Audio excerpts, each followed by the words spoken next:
Assalamualaikum warahmatullahi wabarakatuh. Nama saya Sabila Sintanuria.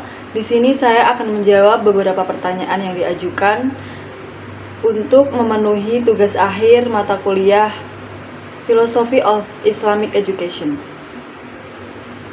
Soal yang pertama yaitu berikan pendapat Anda tentang pengertian filsafat. Menurut saya, secara garis besar, konsep filsafat adalah studi tentang pertanyaan mendasar dan umum tentang subjek seperti keberadaan, pengetahuan, nilai, akal, pikiran, dan bahasa. Sedangkan dalam arti luas, filsafat adalah aktivitas yang dilakukan seseorang saat mereka berusaha memahami keberadaan mendasar tentang diri mereka sendiri, dunia tempat mereka tinggal, dan hubungan mereka dengan dunia dan satu sama lain.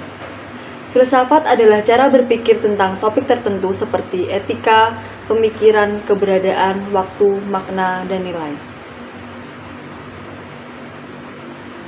Soal kedua, menurut Anda, aliran filsafat pendidikan yang mana yang cocok atau sesuai diterapkan pada jenjang pendidikan dasar yang ada di Indonesia? Jelaskan secara detail alasan Anda memilihnya. Menurut saya, aliran filsafat pendidikan yang cocok atau sesuai untuk diterapkan pada jenjang pendidikan dasar yang ada di Indonesia adalah aliran progresivisme. Karena aliran ini merupakan sebuah gerakan yang menentang pelaksanaan pendidikan secara tradisional seperti halnya aliran esensialisme dan perennialisme.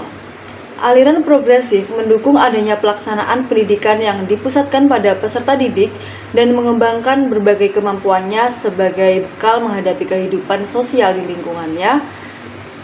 Ada beberapa prinsip pendidikan yang ditekankan dalam aliran progresivisme, di antaranya yaitu yang pertama, proses pendidikan berawal dan berakhir pada anak.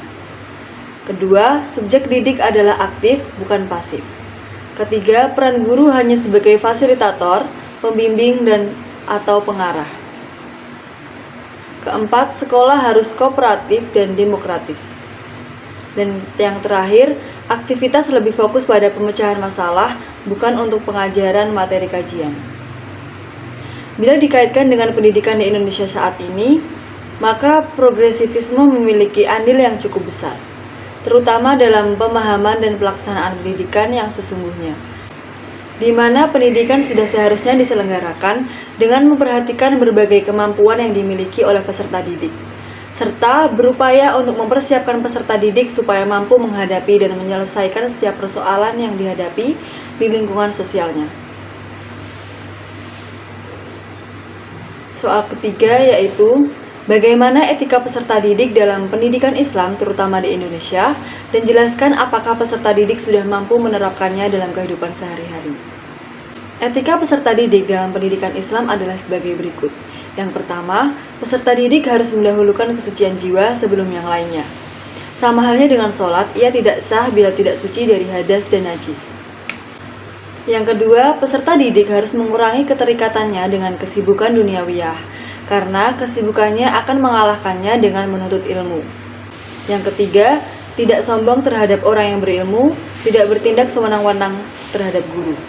Peserta didik harus tawaduk kepada gurunya dan mencari pahala dengan cara berkhidmat kepada guru. Yang keempat, menuntut ilmu harus mendahulukan menekuni ilmu yang paling penting untuk dirinya. Jika usianya mendukung, barulah ia menekuni ilmu lainnya yang berkaitan dengan ilmu yang paling penting tersebut. Yang terakhir, tidak menekuni banyak ilmu sekaligus, melainkan berurutan dari ilmu yang paling penting, yaitu ilmu mengenal Allah. Kemampuan peserta didik dalam menerapkan etika tersebut dalam kehidupan sehari-hari bervariatif. Ada peserta didik yang mampu menerapkan etika tersebut secara konsisten dan menjadikan etika sebagai hal yang penting di kehidupannya, dan ada juga yang kurang dan masih perlu ada pengembangan dan pembiasaan lagi dalam pengamalan dan penerapan etika tersebut. Sekian dari saya, terima kasih. Wassalamualaikum warahmatullahi wabarakatuh.